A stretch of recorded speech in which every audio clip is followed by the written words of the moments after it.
Photo, Drew Angerer/Getty Images Jill Biden finally said what many of us have been thinking about her husband, 2020 presidential frontrunner Joe Biden. Other candidates are simply better than Joe is. At a campaign event in New Hampshire, Jill gave the opposite of a ringing endorsement for Joe, whose candidacy has been plagued by gaffes big and small, but who continues to remain ahead in the polls.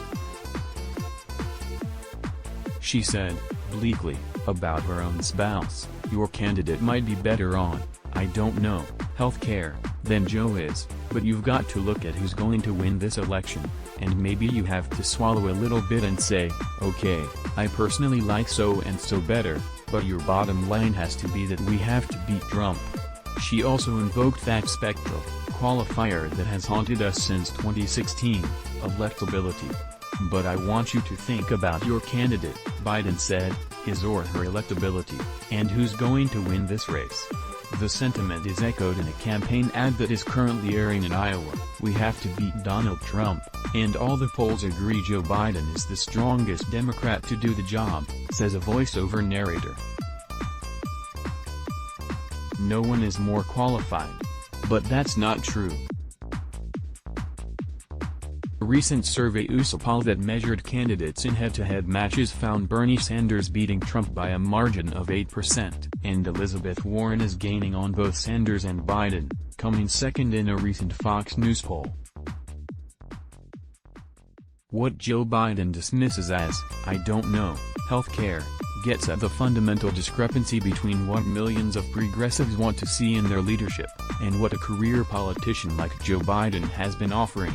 Biden is quick to remind us he was VP to America's first black president, that he marched with civil rights leaders, he didn't, and to generally pay lip service to the values of diversity, inclusion, and equality. But on policy he continually fails to deliver. Regarding "I don't know, health care," he has compared Medicare for all to Republicans' attempts to gut the ACA. He won't consider ending the filibuster. He has done little to distance himself from his past as a legislative ally of banks and credit card companies, and to disavow his work with segregationists. His idea of change, like his polling numbers, seems to be to mostly stay the same. So I put it to Jill Biden, electable to whom? Who is doing the swallowing of their convictions and who is getting to freely voice theirs. There's an undeniable queasiness in hearing Jill Biden tell us to essentially stand by her man, and to use the cudgel of another man, Donald Trump, to make us afraid. She's laying out plainly, uncritically, the maddeningly unfair gender dynamics of presidential politics, in which women candidates have to fight to even make it inside the realm of electable possibility. The same goes for candidates of color, who have to struggle to convince mainstream pundits and gatekeepers that they can win over a majority. White company men like Biden, who have long benefited from the patriarchy, without really doing anything to deserve our support, get a pass. As Tammy Wynette once sang, "You'll have bad times, and he'll have good times, doing things that you don't understand." Stay in touch.